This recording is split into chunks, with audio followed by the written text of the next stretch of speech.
A pesar de la desconfianza hacia la justicia, hoy todo el mundo se ampara. La gente se ampara contra gobernadores electos como el de Veracruz. Los empresarios, los industriales se amparan contra el gobierno por los bloqueos de la gente, y los ciudadanos normales también se amparan para buscar que se liberen vialidades como Bucareli. ¿Qué es esto? ¿Qué significa esto? ¿Es una expresión del debilitamiento de la gestión política o es una emergencia, el emerger de un nuevo gobierno de los jueces, una especie de judicialización de la política? De esto vamos a hablar hoy en Opiniones Encontradas. Gracias por estar con nosotros. Vamos a ver algunos datos de contexto y volvemos aquí a nuestra mesa. Soy José Buendía, le dejo mi Twitter, José Buendía MX, y arrancamos en un segundo. No se vaya, regresamos aquí después de que vea este pequeño reportaje. El Poder Judicial cada día tiene una mayor influencia en las principales decisiones que impactan a la sociedad, aunque también arrastra problemas como la falta de transparencia y desconfianza de la ciudadanía por la impunidad y la corrupción. No obstante, gobiernos, partidos, legisladores, el sector privado y los ciudadanos cada vez acuden más a los tribunales para buscar solución a controversias de toda índole, especialmente desde que se aprobó la nueva ley de amparo que incluye los derechos humanos. Magistrados y jueces fueron dependientes del Ejecutivo, pero en los últimos 20 años la Corte ha tenido un papel decisivo en asuntos de políticas públicas como la salud, la seguridad y la educación, así como en temas sociales, financieros, de derechos humanos y controversia política, así como también los jueces en temas hasta de gestión de actos de gobierno. Los amparos se han vuelto corrientes en conflictos como en los bloqueos a la circulación, por ejemplo, de la CENTE, así como en la contratación de deuda pública como en Chihuahua, o para evadir comparecer ante la justicia como el exgobernador de Nuevo León, Rodrigo Medina, cuya administración es acusada de corrupción. En 2013, el Congreso aprobó una nueva ley de amparo que amplía la protección y la tutela de los derechos humanos y no solo las garantías individuales como ocurría antes. Con esa reforma, casi todas las materias pueden ser competencia de magistrados y jueces. Ello abre el gobierno del Poder Judicial, la política se traslada a los tribunales, se judicializa, fortalece o debilita la democracia. Posiciones. Número 1. Un juez federal admitió a trámite un amparo de la Coparmex contra la omisión del gobierno para frenar los bloqueos de la CENTE. Número 2. El presidente de la Coparmex, Gustavo de Hoyos, dijo que en los próximos días serán requeridos los funcionarios federales, estatales y municipales para que rindan sus informes y nos hagan saber la razón por la cual no han aplicado cabalmente el Estado de Derecho como es su obligación. Número 3. En mayo pasado, la Corte validó el artículo 61 de la Ley General del Servicio Profesional Docente, referente al otorgamiento de licencias laborales y los cambios de planteles educativos para los maestros del país. Número 4. Un juez federal amparó a un ciudadano y ordenó a las autoridades de la Ciudad de México a hacer cumplir el derecho al libre tránsito afectado por las manifestaciones de la CENTE. Número 5. El exgobernador de Nuevo León, Rodrigo Medina, tramitó un nuevo amparo con el que busca evadir por segunda vez la presentación a la audiencia de imputación ante el juez de control. Arrancamos con Opiniones Encontradas. Muchas gracias por estar con nosotros. Como le adelantaba en la introducción, vamos a meternos al tema del amparo. Hoy todo el mundo en este país se ampara la CENTE, se amparan exgobernadores, se ampara ciudadanos comunes, y como veíamos un poco antes de comenzar el programa, ahorita le voy a presentar con quién estamos, incluso a veces hasta padres de familia, por asuntos que tienen que ver con las calificaciones, imagínense, de su hijo, asuntos que están hoy en la Suprema Corte de Justicia de la Nación para ver si hay competencia para poder presentarlos sobre una materia como esta, como la gestión de la educación en un plantel o en una escuela privada. Muchas gracias, Sinoé Reyes Sánchez, de la Barra Mexicana de Abogados. Él es el secretario general de la Barra Mexicana de Abogados. Un placer tenerte aquí, de verdad, ¿eh? Gracias por la invitación. Con Sinoé fue con quien empecé a platicar sobre este asunto del amparo de la educación. Pero me acompaña también, y me da mucho gusto que esté aquí conmigo, Octavio Martínez, que es experto en Derecho y sobre todo Derecho Penal y Amparo. Gracias por la invitación. No, muchas gracias a ti. Y muchas gracias, Víctor Manuel Alonso, que estás con nosotros también de la Universidad de La Salle, también especialista en Derecho Penal y Amparo. Muchas gracias, mucho gusto. Si quieres arranco contigo, Sinue, y el tema es qué es lo que está pasando. El Poder Judicial durante mucho tiempo fue un poder, digamos, apéndice o trabajó, permíteme decirlo de manera genérica, nunca es exhaustivo, pero más bien por consigna política. Pero desde hace un par de décadas, en efecto, ha habido una mucho mayor autonomía del Poder Judicial. Pero desde 2013, con la reforma, con la nueva ley, con la nueva ley de amparo, lo que tienes es un ámbito de competencia amplísimo que, como tú decías, incluso en materias como la calificación de una escuela, pueden los ciudadanos ampararse.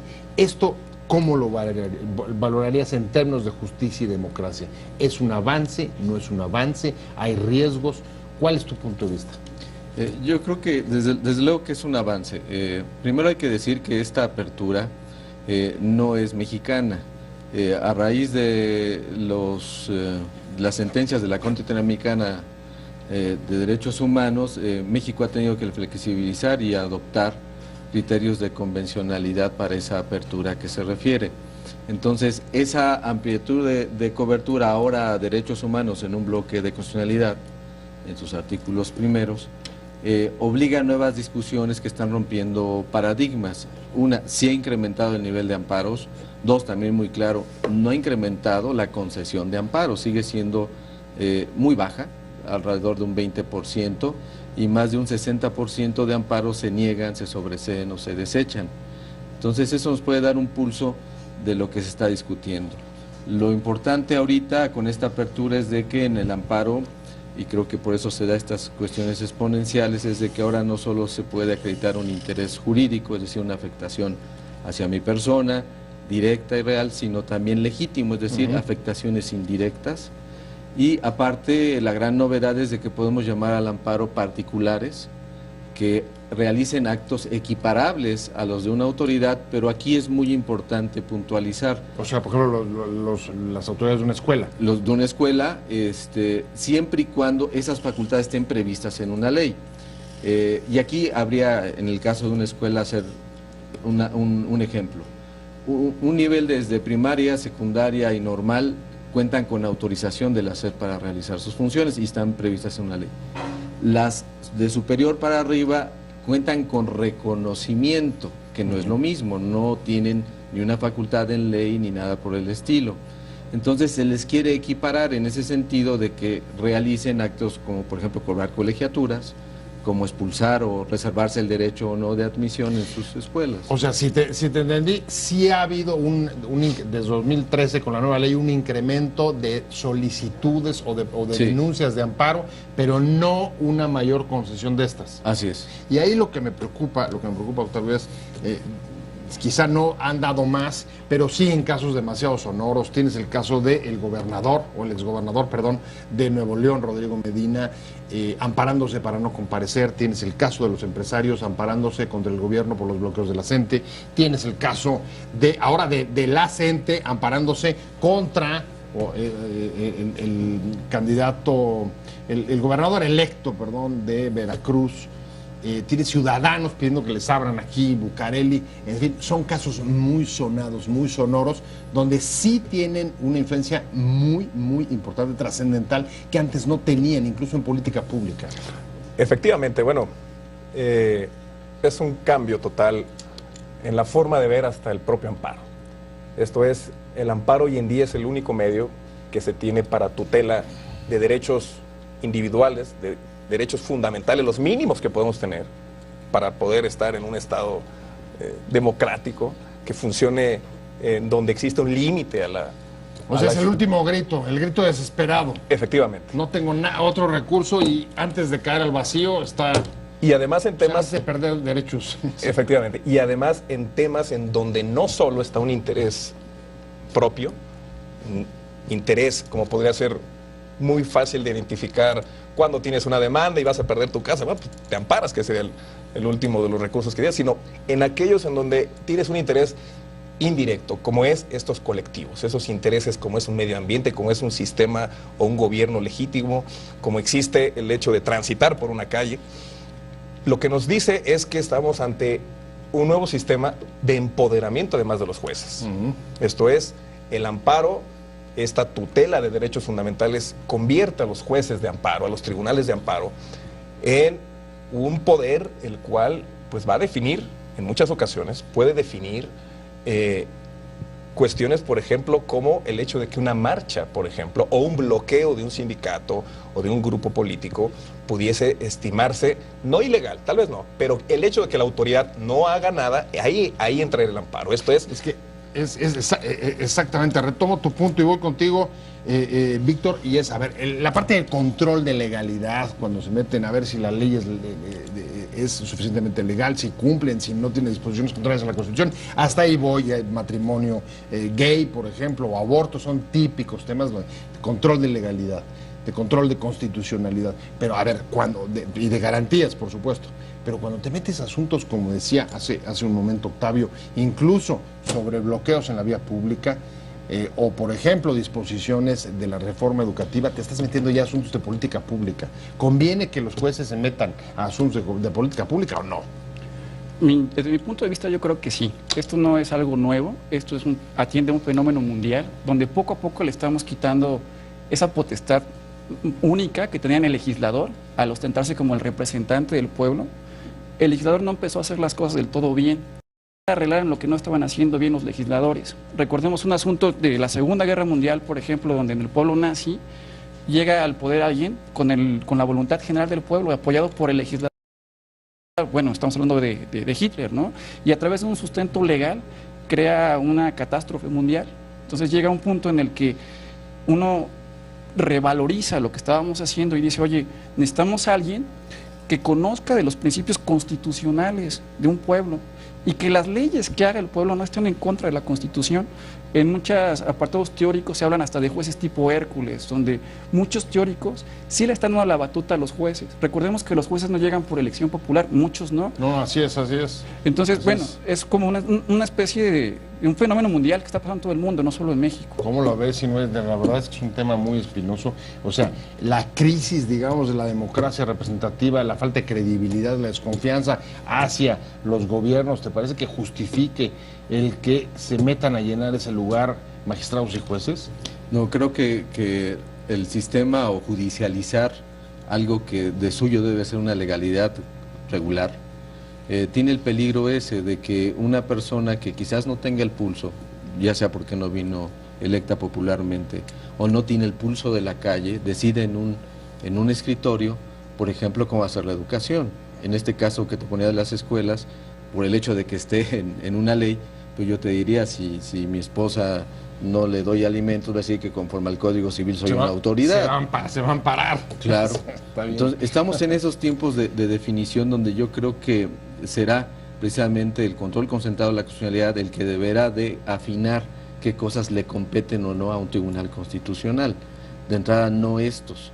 Una cosa es la ineficacia administrativa, como mencionan con los plantones y demás, y el derecho humano a la buena administración.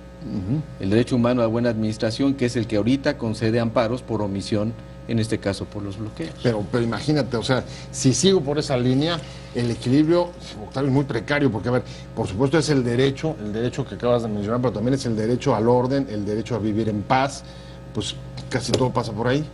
Estoy de acuerdo. O sea, ¿cuál derecho no cabría en el derecho a la vida, el derecho a la paz, el derecho al orden? ¿Cuál? Yo creo que esa es la gran virtud de la reforma constitucional en materia de derechos humanos. El reconocimiento amplio, progresivo además. Esto significa que tal vez un derecho que hoy en día no tenemos ni siquiera contemplado, en 5 o 10 años lo vamos a tener, seguramente. Sobre todo con el avance tecnológico y descubrimiento de lugares, etcétera, etcétera. El tema yo creo que también debe de centrarnos en pensar, bueno, ¿estamos preparados para estos jueces? 2, tenemos el nivel de jueces, esto es, de encargados de tutelar este tipo de derechos, ¿están listos? ¿Nuestro Poder Judicial Federal está listo? Puedo decir que el Poder Judicial de la Federación ha hecho un gran esfuerzo por difundir, por concientizar, por tratar de entrarle a los temas. Seguramente hoy con una novedad que son los plenos de circuito, significa que no necesariamente en algunas ocasiones tiene que llegar directamente a la Suprema Corte algún tema de esta naturaleza. Sin embargo, seguramente será la Suprema Corte la que en grado definitivo tenga que orientar, tenga que hacer este tipo de ponderaciones, que es a lo que te refieres cuando tenemos un derecho y otro derecho y este pudiera estar en disputa. ¿Qué tenemos que hacer? Pero todo lo tiene que resolver la Corte. Esa es una de las grandes preguntas que siempre nos vamos a hacer. Todo tiene que llegar a la Suprema Corte. Yo creo que es el momento también para que los jueces, el Poder Judicial, cada uno de sus jueces que hay en todos los distritos y en todos los circuitos de este país, tomen ese poder, ese reconocimiento y esa legitimidad que hasta ahora no lo han tenido. Me parece que es el momento también en que sus decisiones empiecen a tener fuerza. ¿Tenemos los jueces que necesitamos? Yo creo que Sobre todo por el protagonismo que están teniendo en este momento. habría que distinguir, hay que distinguir de los jueces del Poder Judicial de la Federación y los jueces locales. Yo sí, como litigante, veo una gran diferencia entre el ámbito federal y el ámbito estatal. Creo que mis compañeros litigantes saben que es mucho mejor litigar a nivel federal que a nivel estatal. Claro ejemplo que el amparo directo no ha desaparecido porque tenemos confianza en los jueces del Poder Judicial de la Federación. Claro que no podemos generalizar, no podemos decir que están aptos. En general, cada juez es único, es independiente, tiene imparcialidad judicial, pero desde mi punto de vista como litigante sí le encuentro mucho mejor confianza a un juez del Poder Judicial de la Federación que un juez estatal. A propósito de eso, pongo sobre la mesa dos casos. Uno es el caso del que ya habíamos comentado, del ciudadano que se ampara para pedir que le desbloqueen la CENTE Bucareli y lo logra. Pero está también el caso, por ejemplo, del exgobernador de Nuevo León, que logra ampararse sobre uno de los mayores escándalos y casos de corrupción que ha habido en el Estado, y creo que en las últimas administraciones, con un amparo en el que le dejan de garantía la casi irrisoria cantidad de 5,000 pesos. Finalmente se lo levantaron. Pero se lo habían concedido y la garantía era irrisoria. Es decir, parece que es un arma de doble filo. Por un lado, sí, mucho más influencia y mucho más poder, pero también los riesgos de operar en un poder más opaco. Creo que sin duda los instrumentos legales se tienen. Creo que estamos viviendo un proceso y creo que el proceso se da precisamente en la independencia del juez, en que puede ejercer su función sin ninguna intervención o sin ninguna afectación de otra índole que no sea la jurídica. Los jueces también tienen responsabilidad, y bastante. Creo que finalmente sí hay aptitud, lo que hay es falta de esa providencia, de independencia, porque al fin y al cabo dependen de nombramientos, de ternas de otro poder, como es el Ejecutivo, pasar con ratificaciones con Senado, y cosas que hacen ese enjuague que muchas veces ese juez pues tiene que ser agradecido luego con quien lo nombra. Claro. Y aparte no tenemos una sociedad civil empoderada. Lamentablemente las barras de abogados somos muchas y dispersas, aunque agrupamos algunas en mayor número, pero no tenemos el mismo foro o la misma fuerza que se tiene, por ejemplo, en Estados Unidos. Aludiendo a ese nombre, aquí tenemos ministros que ni Obama tiene, ¿no? O sea, dices, por ejemplo, darle seguimiento. Así es. Darle seguimiento a los fallos para ver si hay consistencia o si hay, digamos, fallos que salten por intereses o por la sospecha de haber sido influido por intereses. ¿Cómo lo ves? Efectivamente. Es además, ahorita que toca el tema de este exgobernador, el amparo se enfrenta a un convivir con un nuevo sistema de justicia penal, un sistema de justicia penal acusatorio que tiene abiertos, públicos, rápidos, muy ágiles. Además, tiene su propio control, por eso hay jueces de control, esto es, jueces específicos dentro del procedimiento penal que van a tutelar los derechos de las partes, de la víctima, del ofendido, del imputado, por supuesto. Donde hoy compareció Medina. Efectivamente, a un juez de control. Un juez de control. Entonces, aquí es donde el amparo y los jueces tienen que tener esos cuidados y empezar y comenzar a valorar dónde sí el amparo tiene que entrar y dónde no. Insisto, en esta situación, si me pregunta, ¿es correcto, es incorrecto? No quiero emitir un juicio en ese aspecto, pero sí decir algo. Pero es preferible es preferible que haya un exceso de tutela judicial a que haya un defecto. La verdad es que somos un país donde sí hay de abuso de poder, de abuso de autoridad, de juicios, por ejemplo, penales oscuros, de condenados que bien a bien no se sabe si efectivamente son culpables o inocentes. Es preferible, en esta situación, excesos en tutela judicial a un defecto. Excesos en tutela, pero al mismo tiempo también de un poder que no está transparentado, donde pues no está muy claro cómo rinden cuentas, no están siendo supervisados ni vigilados. ¿Cómo, digamos, ir saliendo de estos dilemas, Víctor? Pues mira, si bien no están tutelados igual que el Ejecutivo Federal tal vez, o como los órganos constitucionales autónomos, ellos tienen una especie de ley de transparencia donde están obligados a darnos cuentas. Sí quisiera distinguir entre los ministros, ese grupo de personas que solo son 11, y todos los jueces federales, que son muchísimos más. También hacer la acotación de que no porque alguien solicite el amparo se le va a otorgar. Muchos lo solicitan y no se les otorga. Y también confundimos una figura que es se otorga la suspensión del acto. Y la suspensión se otorga de buena fe. Que te otorguen la suspensión no quiere decir que te van a dar el fondo. Entonces muchos creemos que el amparo es un comodín. Y tenemos la fe de que va a tutelar nuestros derechos, pero nos encontramos en la realidad que no. Si no estamos legitimados o si se actualiza una causal de improcedencia o sobreseimiento, pues se va a terminar sin que se metan en el fondo del asunto. A mí me preocupa que sea visto en efecto como un comodín, pero sobre todo como un comodín, que no está, digamos, en la baraja de todas las mesas.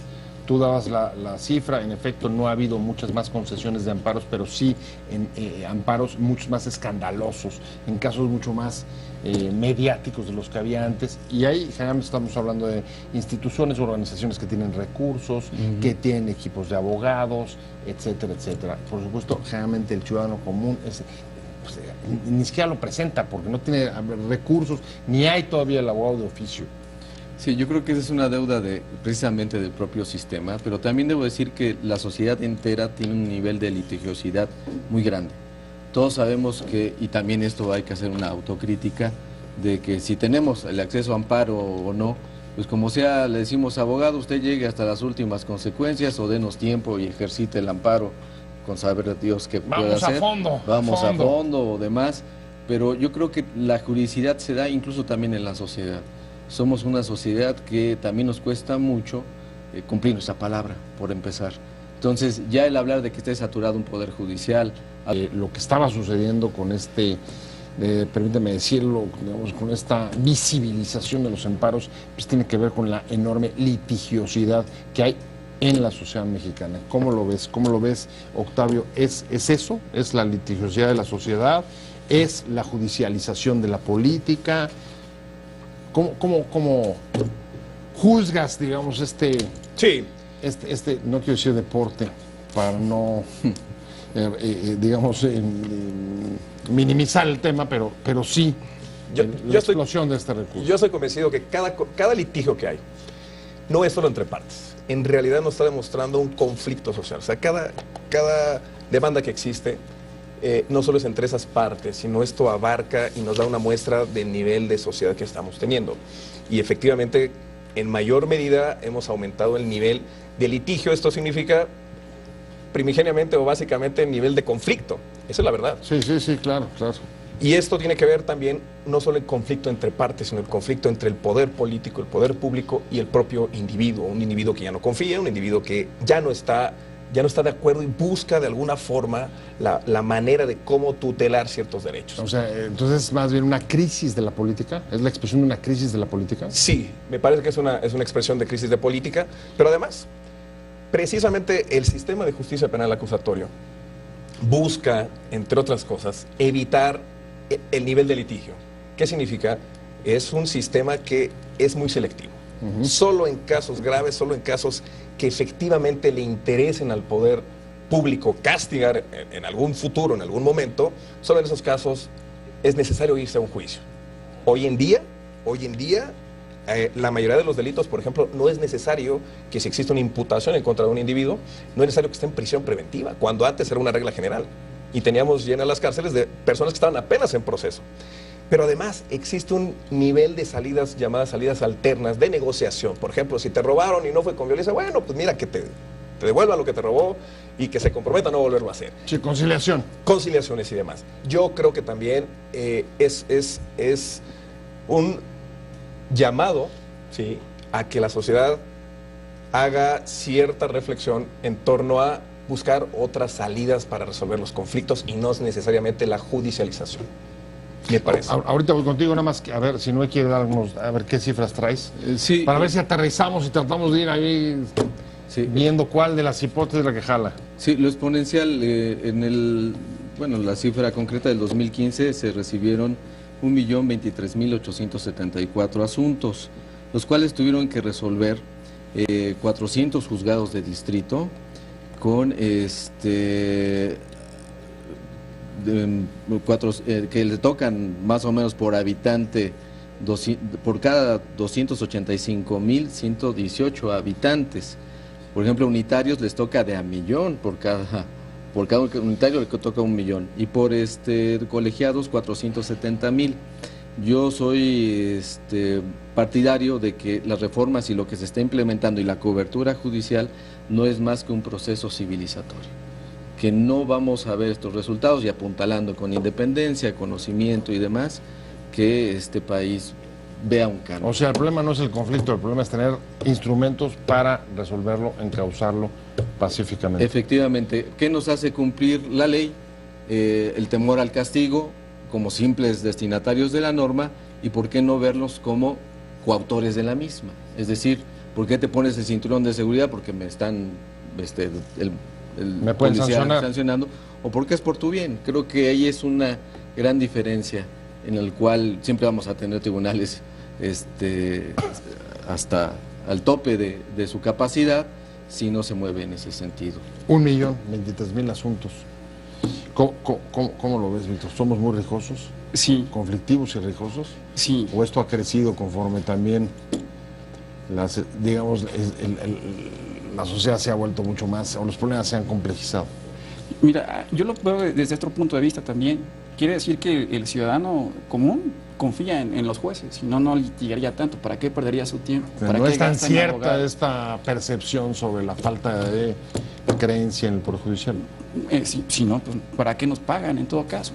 Y otra cosa importante, yo había escuchado una encuesta hace como año y medio, creo que de Amnistía Internacional, que decía que el máximo, lo ideal de habitantes por juez era 100.000. Ahorita escuchando el dato son 270.000. Estamos rebasados, necesitamos también más jueces. Bueno, es casi el triple, ¿no? Sí. Estamos rebasados casi por el triple de del estándar internacional. Sí, y aparte, bueno, mencionaba el abogado que sí, en materia penal, efectivamente, estamos buscando medios alternativos de solución de controversias, bueno, no solo en materia penal, en distintas, pero hay muchos conflictos también que son entre particulares. Y los particulares destinan o depositan su confianza en un tercero ajeno imparcial, que sea un juez. Entonces, si no confían en los jueces, ¿para qué lo litigan? En ese caso también yo no lo veo tan negativo. Y muchas veces confundimos como autoridad, pensamos que es un híbrido homogéneo que no podemos distinguir, pero hay muchos tipos de autoridades, la ejecutiva, la legislativa, la judicial. Entonces, que desconfiemos de algunas no quiere decir que todas las autoridades sean malas. Para mí es un aspecto positivo de alguna u otra manera. O sea, lo que está viendo, ¿te parece a ti positivo? ¿Tú cómo lo ves? ¿Es positivo? Sí, por supuesto. No hay una invasión de funciones, o digamos, sobre todo del Ejecutivo. Me parece que es positivo. El Poder Judicial, los jueces, están tomando un papel que me parece no habían tomado. Y un tanto no solo por la estructura de nuestro propio sistema, sino un tanto también por la forma en cómo estaba vista la propia Constitución o cómo era concebida una Constitución. Hoy en día me parece que la exigencia social, sin duda, es tener jueces, primero, que se conozcan. Me parece que la sociedad debe de participar cada vez más. O sea, a ver, jueces con rostro de entrada. Claro, de que entrada. vayan al juzgado, porque los jueces creo que antes, Efectivamente, pues ni la foto.